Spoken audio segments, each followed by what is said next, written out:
के पंचम सोपान सुंदरकांड की एक दोहा मैं पढ़ना चाह रही हूँ, उसके बाद मैं शुरू करूंगी। दीन दयालु विरजु संहारी, हरहु नाथ मम संकट हो। थोड़ी ताली बजा दीजिए, मुझे भी कहना। पुलकित हुई माता सीता, अवध नरेश दशरथ के नंदन, जय रघुनंदन जय जगवंदन, तेरी जय जयकार हो।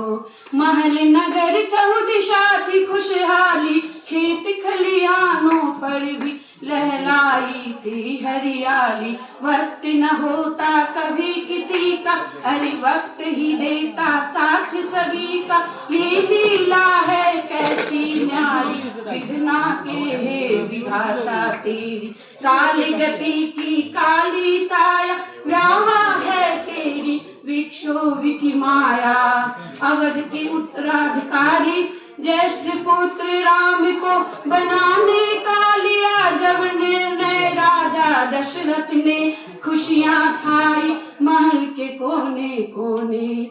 यह सुनकर तीव्र गति पांव से चलकर जा पहुंची मंत्रा कैकेयी के कक्ष में। क्यों क्यों क्यों भरत के रहते राम बनेगा राजा, क्यों मिलेगी राम को राज गद्दी। यह कहकर लगी भड़काने कैकेयी के कानों में मंत्रा, स्वार्थ में आखिर अपना डेरा डाला।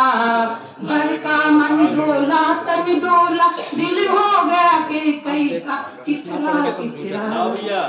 कोप भवन में जा बैठी रानी, काया कल्प बनाकर हैरान हुए राजा दशरथ। कैकेयी का यह स्वरूप देख कर प्रश्नोत्तरी की हुई प्रक्रिया, राजा रानी संग इरादा सुनकर रानी का राजा रह गए दंग। रघुकुल वचन बद वरदान के अभिप्रेरित राजा रह गए अनभिर। कहा कि कैकेयी को मांगो मांगो प्रिय वरदान, मेरी ओर से तुझे है यह अभयदान।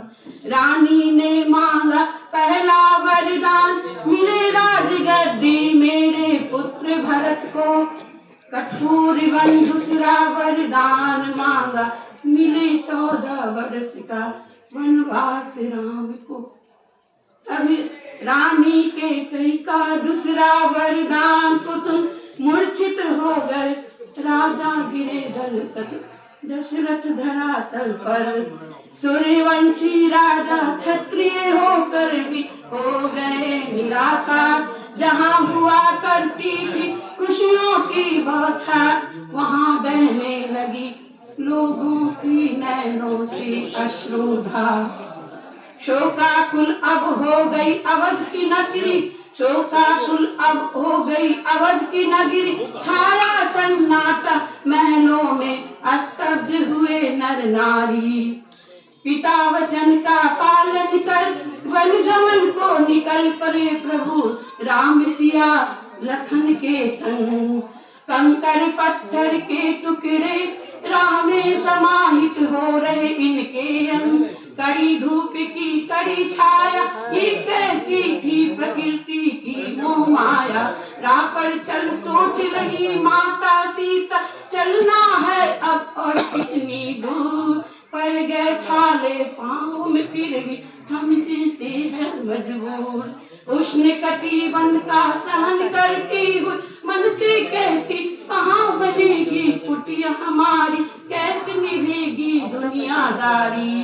कंठ हुए मरुस्थल और ललाट पर से गिर रहे पसीने उनके होठों पे। कंठ हुए मरुस्थल और ललाट पर से गिर रहे पसीने उनके सूखे होठों पे।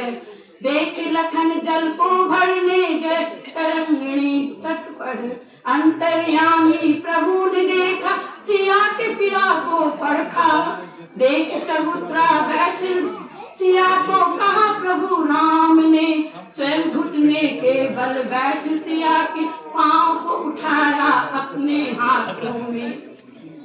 पाँव के अंगूठे के नख में गड़े हुए कांटों को देख इस पीड़ा को कैसे सहन किया होगा सीता ने। सोच हृदय विवल हुआ प्रभु श्री राम का, भर गए आंसू उनकी आंखों में। इधर पति के इस भाव भरे प्रेम को देख भावुदित हो पुलकित हुई माता सीता, अंतर मन से निकल पड़ी ये धन्य हुआ सौभाग्य हमारा, गुंजामान हुआ प्यार।